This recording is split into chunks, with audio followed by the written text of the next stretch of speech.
So I want to move into sharing some reflections and then open up discussion.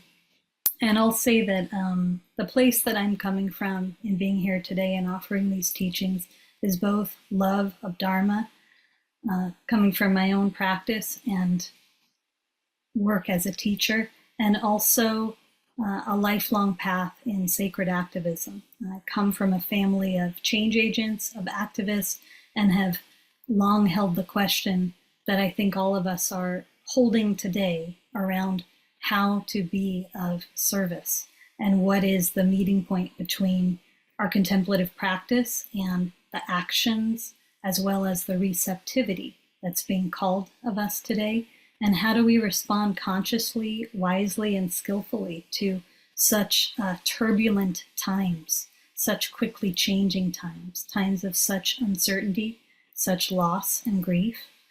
And it is my hope that today's offering is restorative for all of us and builds community and also opens our minds and hearts to greater possibility. So part of that for me is recognizing that there have long been held an orientation of duality and polarization, binary perception, pulling apart and seeing as separate elements of nature that actually live in constant interplay, in dynamic and sacred partnership. And there's many ways that I could frame this today, but we're going to start with the frame of light and dark as elemental forces in nature and consciousness. So if we might, and I'd just be curious to see a show of hands, how many people here consider yourself in some form, even if it's through the dedication you have to your spiritual practice, or if it's in the form of leadership and action in the world, consider yourself an agent of change or aspiring to be part of changes that we want to see in our world. Okay, thank you. Thank you. And I believe that we're all called to be agents of change in this day, to recognize the intersectionality of the isms we face and to recognize the opportunity for practices that bridge personal and collective awakening, to hear the calls of the collective and respond. Most of us have grown up in a world where the dominant paradigm has permeated a message of an absolute separation between light and dark through hierarchical perception, light held as superior and dark as inferior. Light held as something to inspire to. We often speak of aspiring to reach enlightenment in this practice, for instance, and a strong cultural tendency to push away all that is deemed dark. And even if we look up in the dictionary definitions, darkness is usually perceived as the absence of light, okay? And I've always found this really, really interesting, especially because I've noticed first internally how much harm gets caused when we try to separate elemental forces of nature. I'm going to ask you as a community, how many of you have experienced the harm causing of pushing away, attempting to push away what is labeled dark within yourself at any point in this lifetime? Show of hands. And how about the judgment or rejection of quote unquote others through that same perception lens, that light is somehow superior and dark is inferior? Ecologically, we're experiencing the overlighting of planet Earth, and this is serious business, the overlighting of planet Earth, an elemental sacred force like darkness of the night. 90% of the United States and Europe and about 70% of the globe now is overly lit, artificially lit at night, and there are repercussions to many, many species, along with to the human endocrine system of this confusion, okay? I believe that we can look at every ism we face today and we can see the distortion of this overvaluing of light over dark as part of the cause, this hierarchical perception that is actually an overlay. It is not original consciousness. It is not true nature to perceive through such binary. And in my experience, I do a lot of work with activists and change agents and leaders. I don't see, and I've learned this painfully through my own experience, I don't see how we can digest and integrate all that is ours to bear witness to today, the grief, the loss, the corruption. I don't see how we can navigate seeing beyond the mind of limitation and separation. And I don't see how we can take care of ourselves and stay resourced in our work to be of service in the world unless we begin to unpack these polarities. Does that resonate with some of you? Yeah. And so briefly I'll share. I want to take us to kind of redefining darkness before we move into some of the directions we get to go today. When I lived at the monastery where I trained, a silent monastery in the Sierras in California for 7.5 years, and I'll share that for me, truth be told, all Dharma is EcoDharma. I've never, ever understood there being a separation, but I think it's also because so much of my path, the year I learned to meditate was the year I became an organic farmer, and I saw so much connection between how we show up to, listen to, receive guidance from, and act in service to the earth, and how we work with the internal landscape and how we work with the collective landscape. It all seemed to be the same patterning, yeah? And in the time that I lived at the monastery, we lived off the grid, which I did for many years, prior and after. And I'm going to read a short excerpt, very short, from Luminous Darkness, describing living off the grid. I would each day rise early and more often than not, observe the transition from night to dawn, as well as the transition of sunset and moonrise. These experiences of sunrise and sunset and the liminal states in between affirmed my understanding that life was always in flux. Like the inflow and outflow of the breath in meditation teaches us, from the brightest day to the darkest night, from the fertility of spring to the fallow of winter, there is one continual cycle of life. Every ending is a beginning, and every beginning is an ending. Life is a constant, transient cycle of creating and letting go, birth and death, emerging and dissolving, light and dark.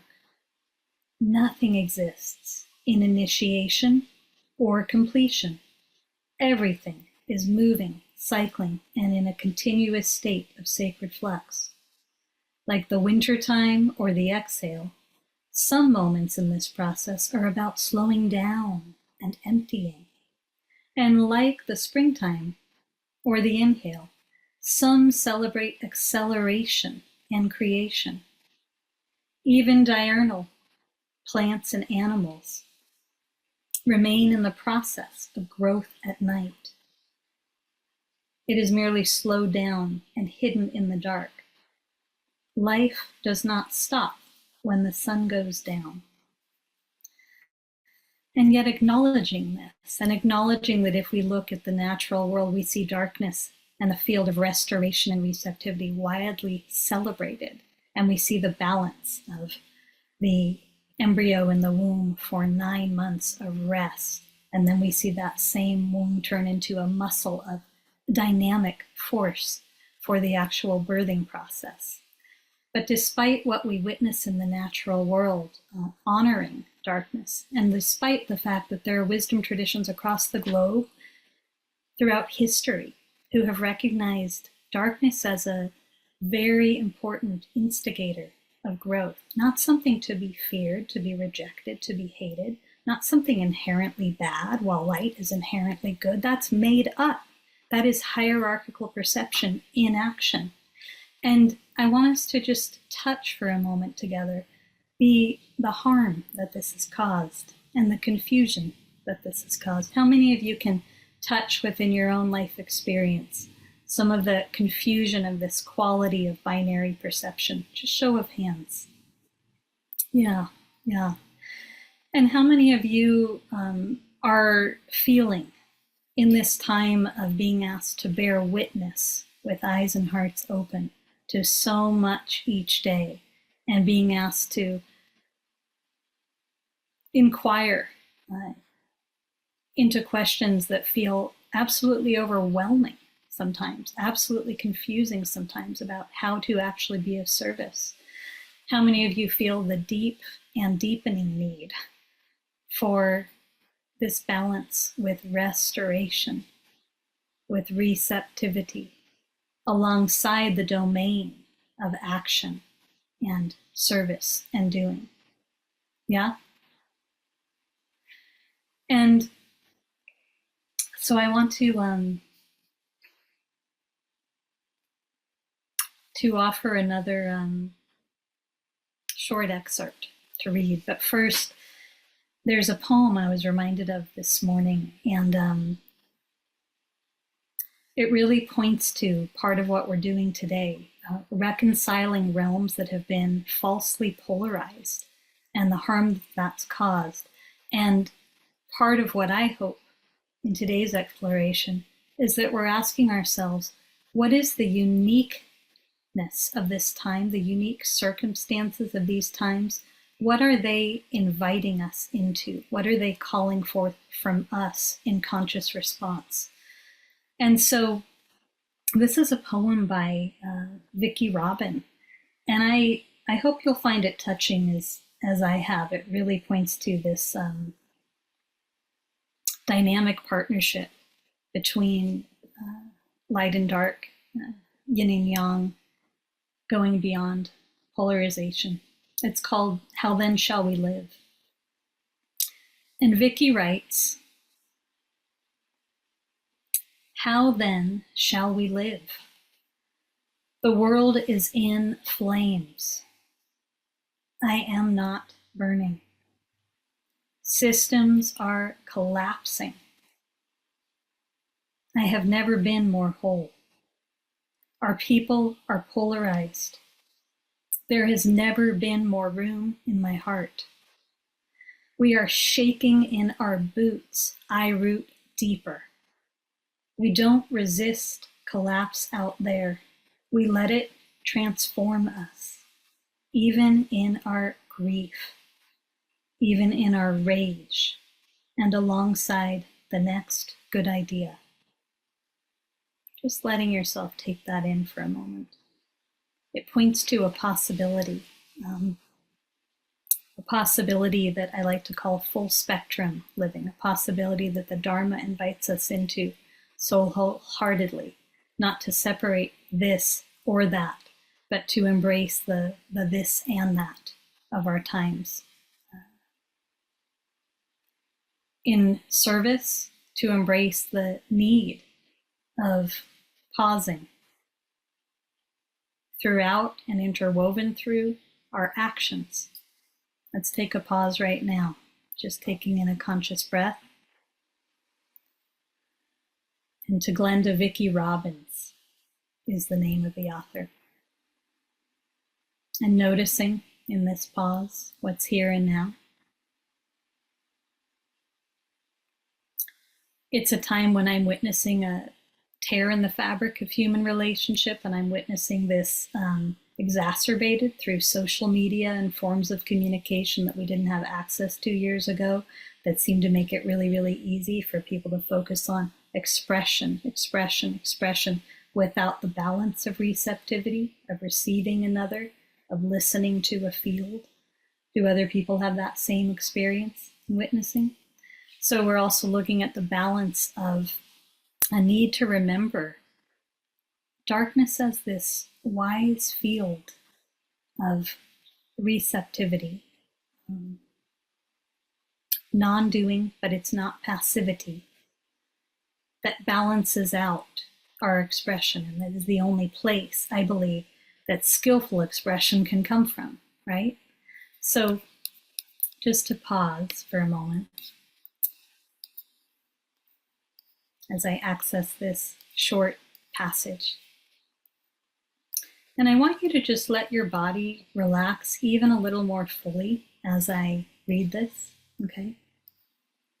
Noticing the receptivity or openness, ability to sense, feel, inquire, receive, that happens through softening rather than armoring, that happens through going down into the earth body, not through mentalizing or philosophizing or intellectualizing. Comes from going down, okay?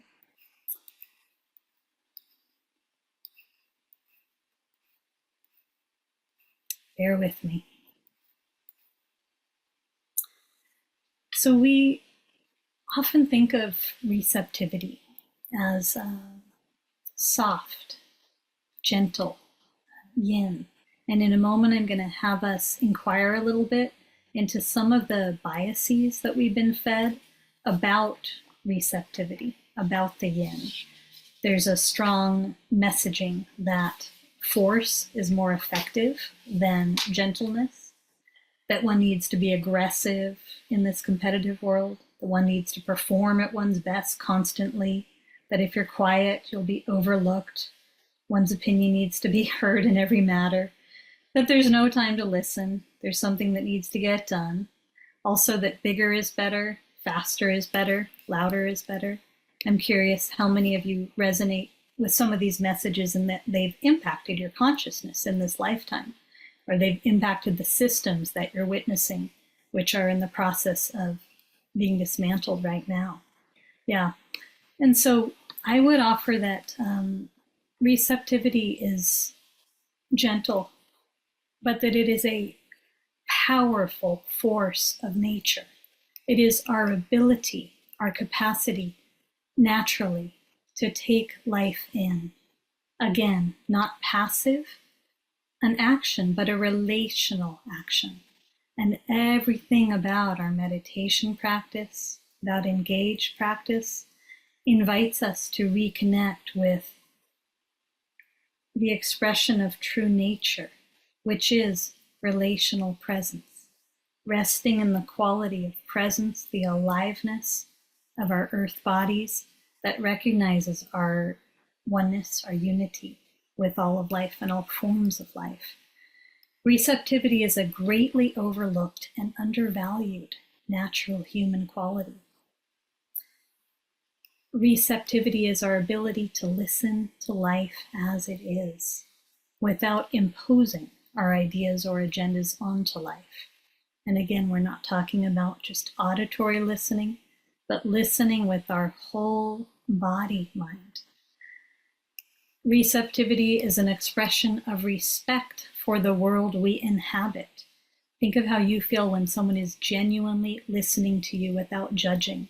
And I want to suggest that I believe all healing in the human relational field can take place through listening. If we created forums for people who believe themselves to be across lines of division, to be held in just listening, that is enough.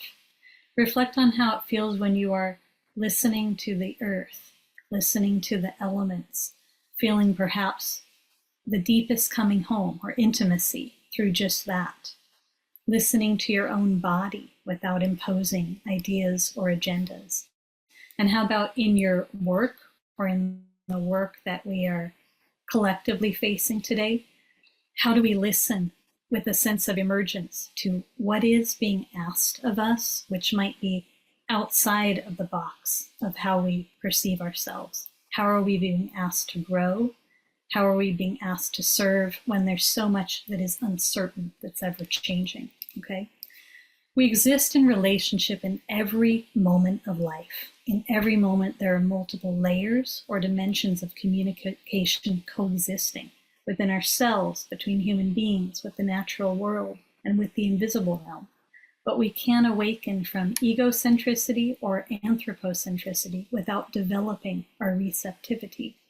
If we're not receptive, we miss out on the conversation life wants to engage in with us, and our primary relationship instead becomes one of the self-referencing and self-absorbed conversation of our conditioned mind.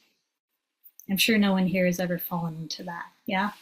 But just to keep it real, I want to take a few minutes, friends, to invite you to bring your voices in with each other, just beginning to explore the impact of the messages we received, the conditioning that's come from the Cartesian era, capitalism, colonialism, a deep disconnect with the natural world, patriarchy, which again assumes, and we'll put these messages in the chat box, force is more effective than gentleness. One needs to be aggressive in our competitive world. If you're quiet, you'll be overlooked. There's no time to listen.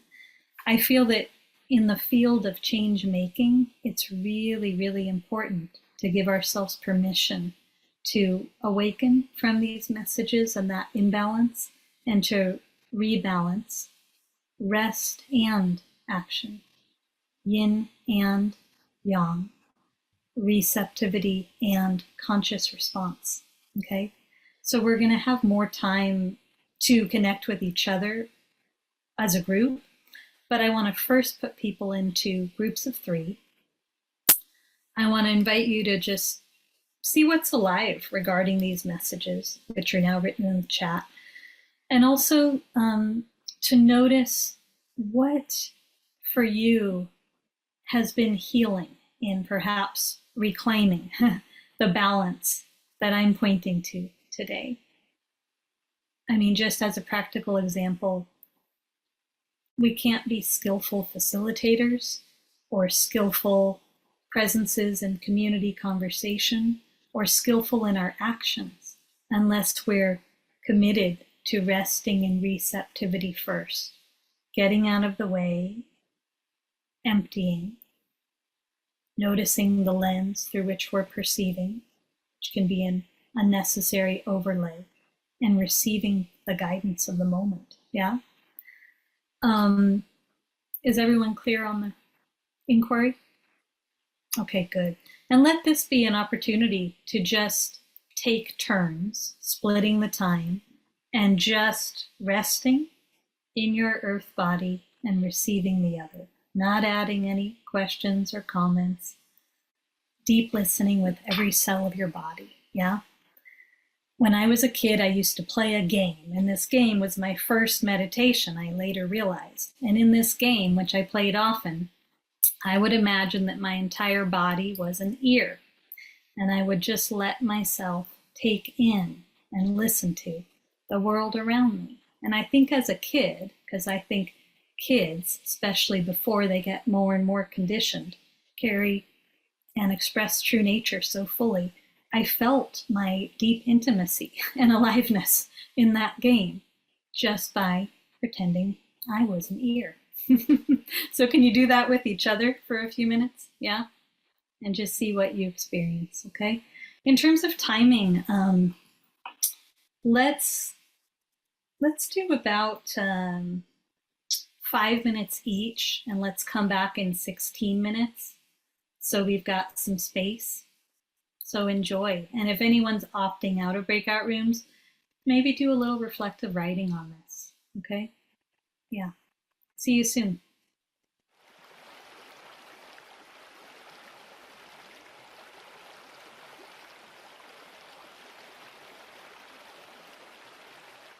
As you begin to return,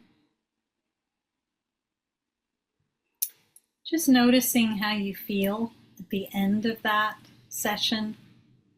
And if anyone wants to share a word or phrase in the chat box for something you received, something you experienced, something you were reminded of, you're welcome to.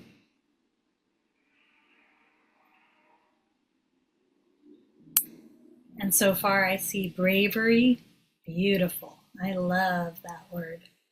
Love. I got so much love from Coco and Juan Carlos. Thank you. Joyous, liminal spaces.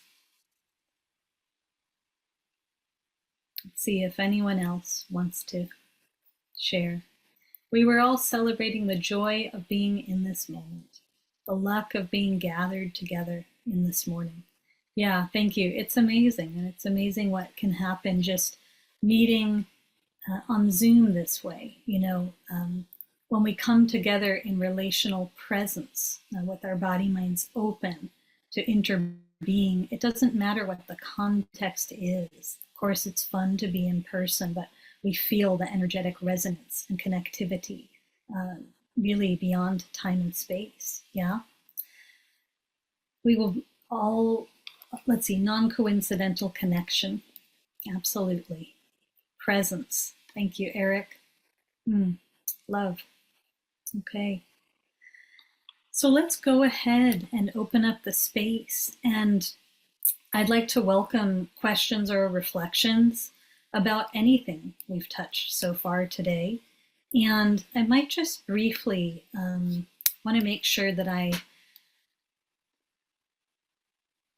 have shared enough personally about what's pointed to in the subtitle as the balance of yin and yang, emptiness and action, rest and engagement on the path of change making, and underline that it truly is my experience that we cannot offer ourselves in service to the world in whatever form that takes without a bone deep commitment and compassionate discipline around rest, around the sacred pause, around for ourselves and for all beings, the wisdom of the field of restoration, okay?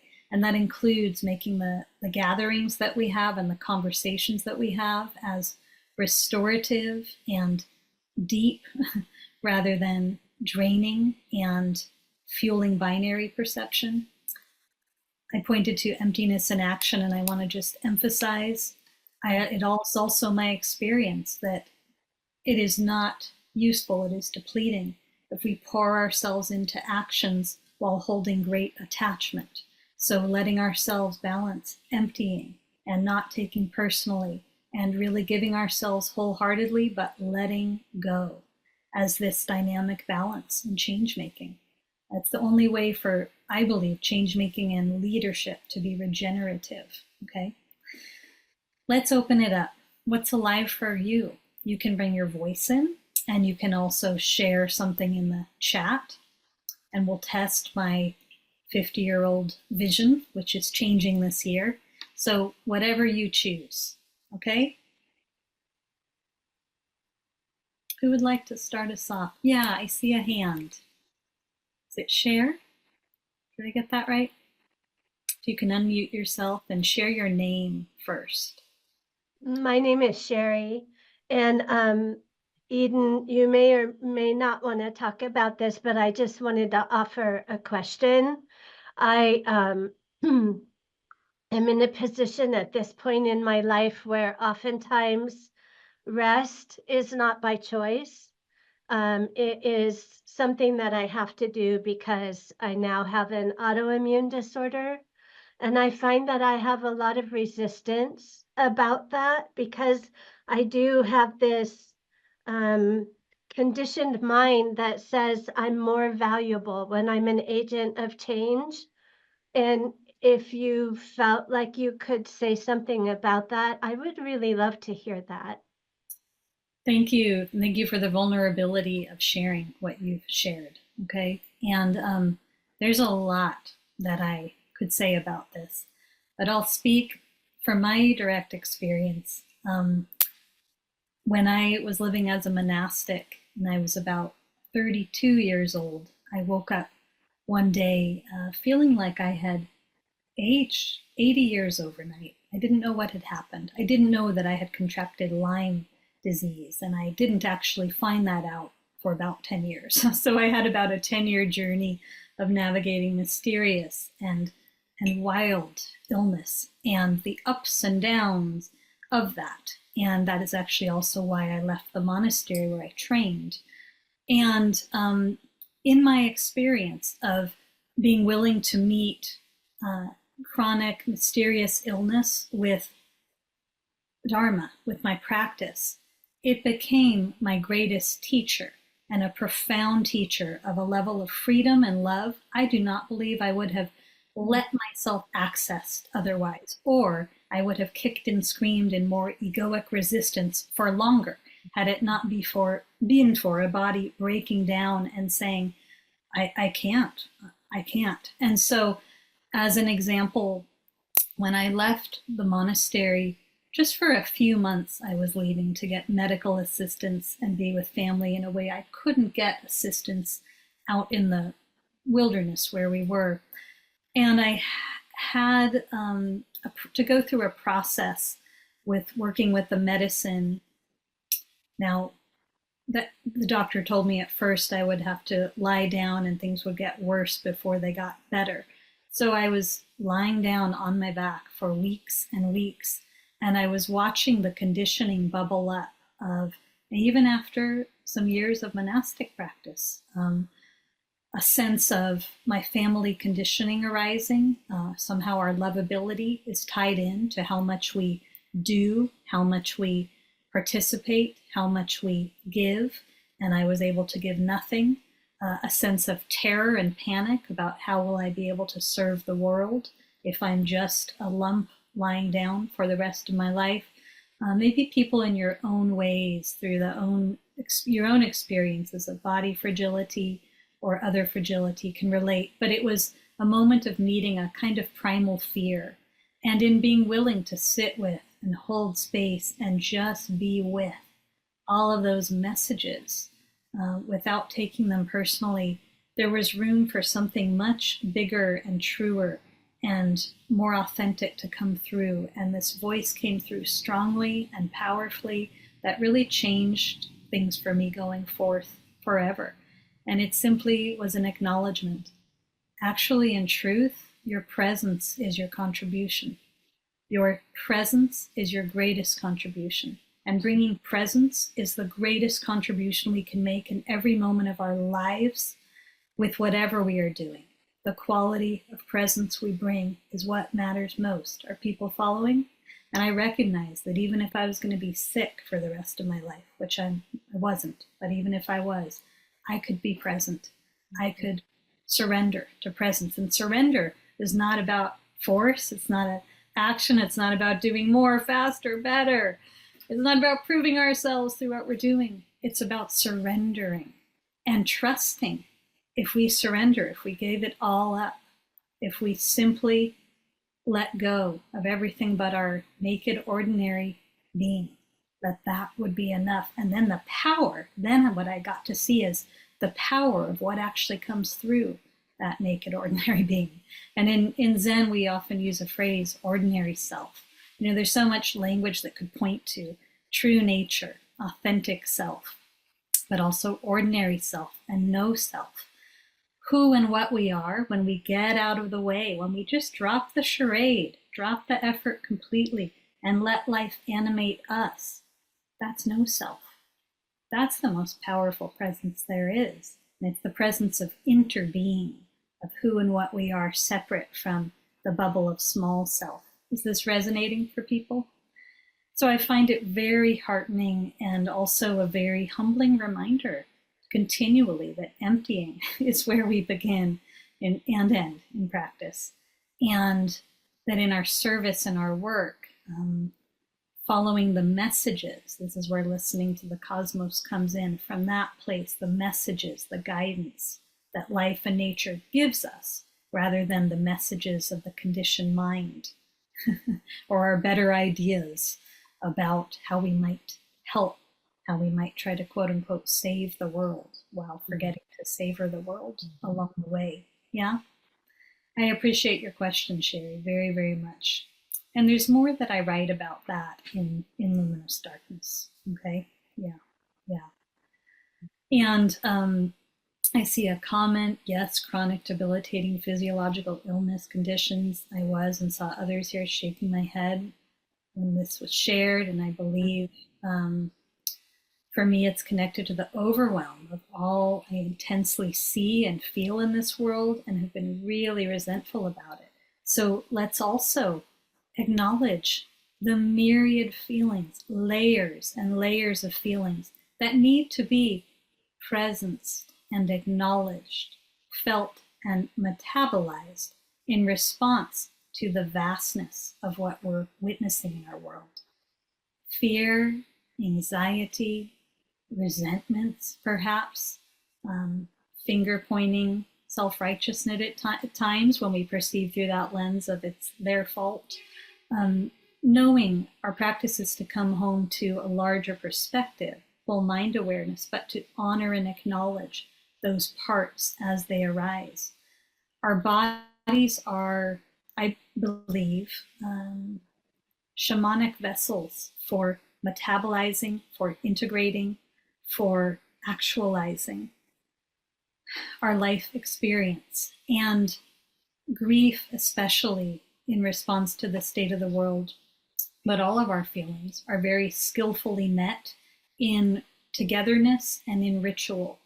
So I will say that one ritual that served me for many years and that I offer, the next one will be on June 9th, is the Truth Mandala, which is a ritual for truth telling about the state of our world, which comes from the work that reconnects.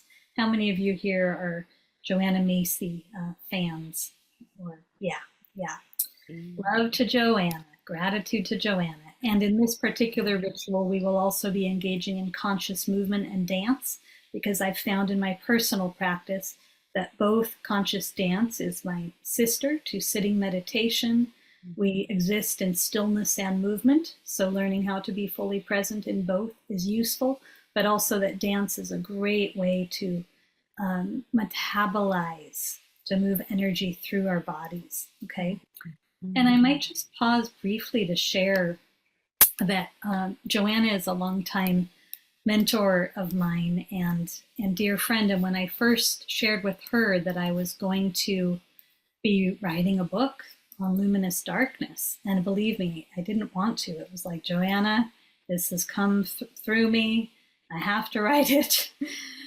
A part of me is resisting, but I know this is something I need to say yes to. But I knew how big this project would be.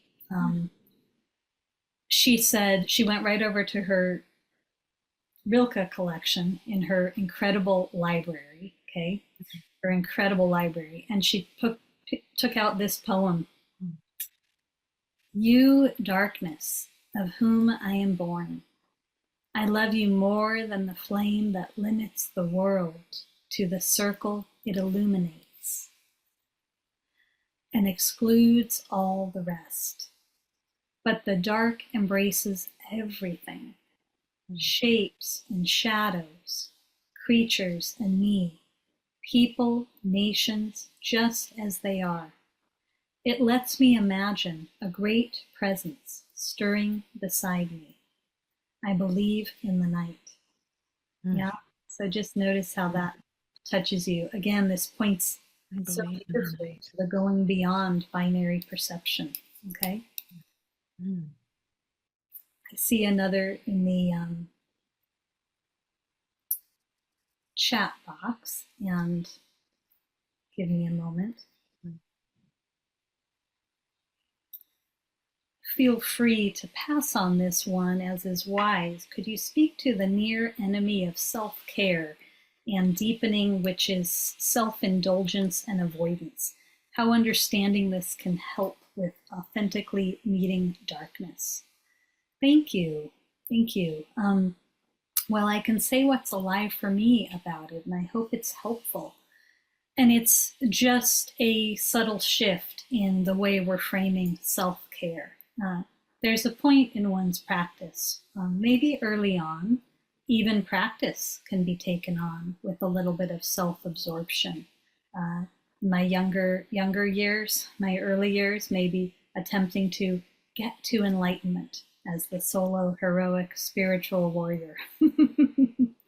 Or perhaps in the meeting point of capitalism and the modern day mindfulness movement, there's a little bit of a focus on small self care. Is that safe to say?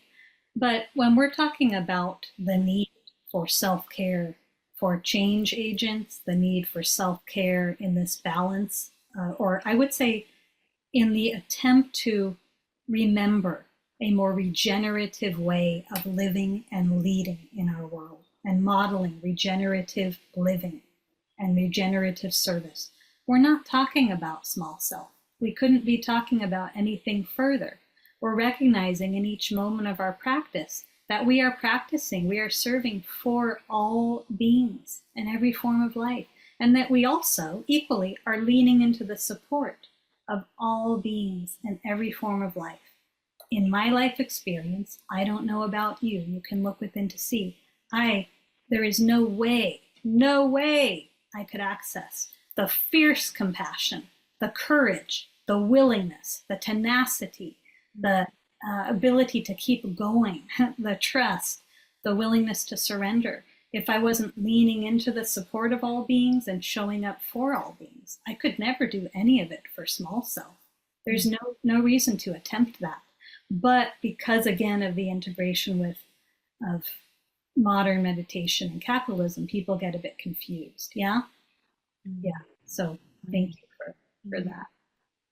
And I also think it's important as we are navigating so much in our world, there can be a lot in popular psychology about attempting to stay positive, keep positive, and this can become almost a spiritual bypass, or what I refer to as a culture of sunshining in Luminous Darkness.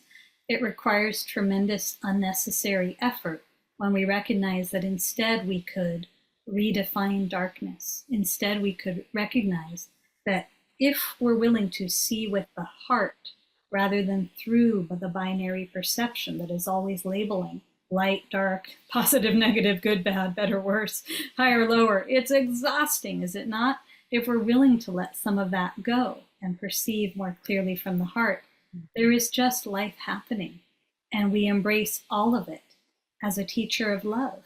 And there is no need to be labeling positive, negative all the time. I find that an absolute energy drain.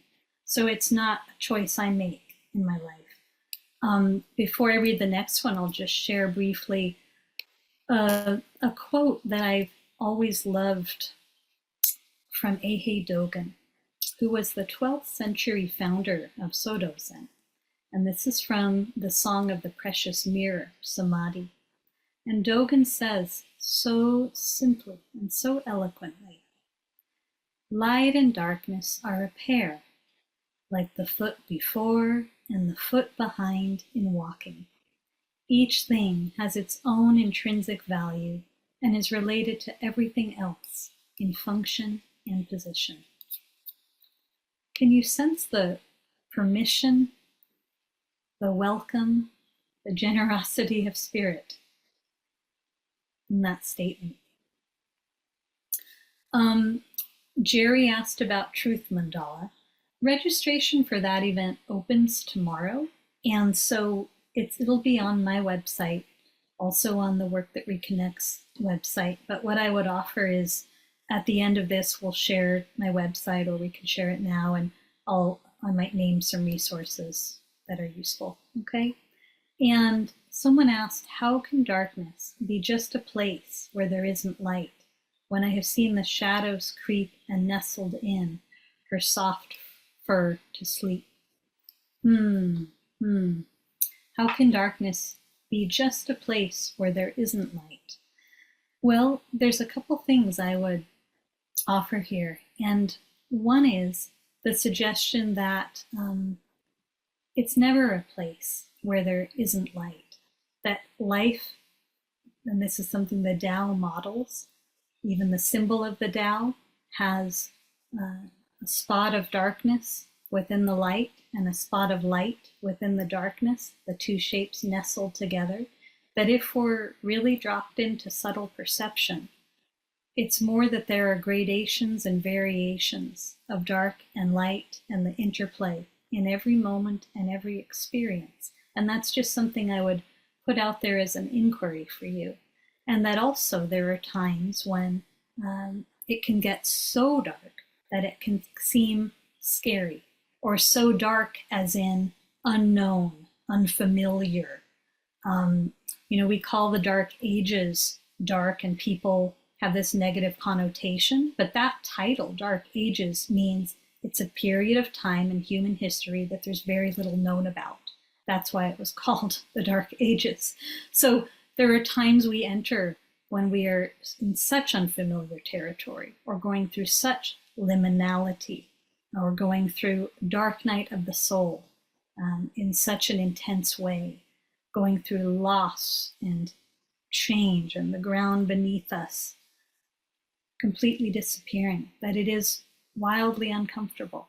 And so in those moments, yes, we need to bring our practice even more wholeheartedly to how do we hold hands with the one who is afraid while taking the next steps forward, one step at a time, staying present. Are people following me? I had a period of time this winter, very unexpectedly, that was really humbling. And I've gone through many humbling times in life, many traumas in this life, many losses in this life. In fact, endless losses in this life. And in this particular situation, I lost a loved one, my mother-in-law, in a very traumatic and shaking way. And just following that loss in the wake of, the intensity of grief, when your whole body is throbbing with grief. I set off on a teaching trip to California, and I was to lead a month-long retreat, and I got sick the very first day. And I got sicker than I've ever gotten in my entire life. And it was a quality of getting sick that I didn't know I was going to make it. I couldn't breathe. I couldn't breathe right without gasping for air for about 6 weeks. And afterwards there was a whole experience of PTSD from not being able to breathe. And something about the grief and that together, alongside the grief of the world, was a real dark night for me, the most recent one I've been through. And I can say that even in that dark experience, there was light. There was the light of a Sangha member showing up for me each night as I couldn't sleep, and resting her hand on my back and climbing into bed with me when I was panicking, unable to breathe. Or there was the light of seeing daylight and hearing voices. I was not able to use my voice for much of that time, helping me to reconnect with daytime and familiarity before the lights would go out again. People following? Just remembering that even when it gets really rough personally, we have our practice to lean into. And though breath practice is one of my anchors, and I didn't have it then, I had the practice of earth body, whole mind awareness, deep listening, surrender. Our practice serves us on so many levels. And I would just also offer that, our personal traumas are completely woven together with our collective trauma. There's not so much a separation if we really, really listen. We know so much about all that is held in our DNA and our ancestral trauma, how that ties in with what we're facing today as a collective. I think it's important to remember that whether we're going through a quote unquote lighter or darker time, there's room each day to meet with love the full spectrum, like alongside, like the spring. Spring could never be more beautiful. And it's because of the impermanence I've experienced in this life and the loss I've experienced, and because of what's unfolding in our world. These things are not separate. It's a grief joy or joy grief if we're willing to be awake to it. Anyone else have a question or reflection before I wrap it up?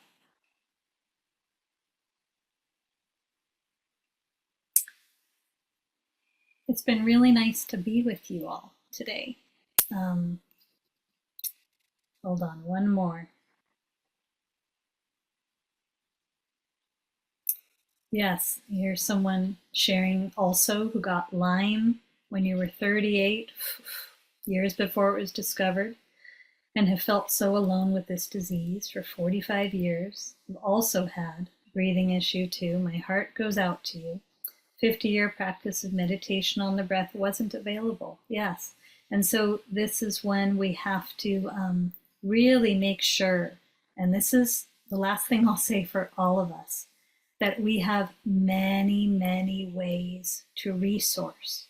What we're all going through is not going to be getting brighter quickly. What we're experiencing as a collective is an invitation, an invitation.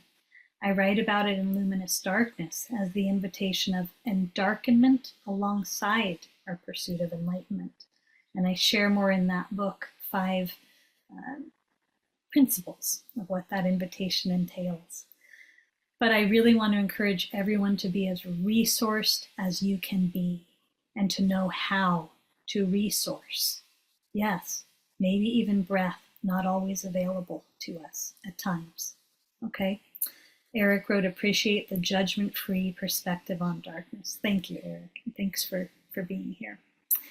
And so to everyone, I just want to say that I've really enjoyed being here with you today. You might want to enjoy joining me for the Truth Mandala. There is plenty offered on my website.